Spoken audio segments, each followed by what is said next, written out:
You are looking at Julian's pronunciation guide, where we look at how to pronounce better some of the most mispronounced words in the world, like this other curious word. But how do you say what you're looking for today?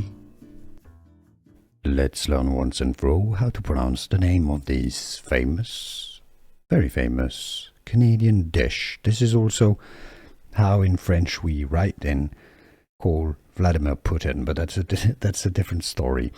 It's pronounced in French, Canadian French. It's the national dish of Canada, isn't it? Poutine.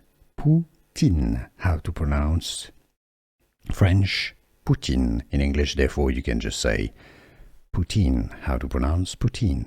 And now you know. Here are more videos on how to pronounce more confusing words and names too many mispronounced. Like this video if you found it useful. I appreciate your support. I'll see you soon and thanks for watching.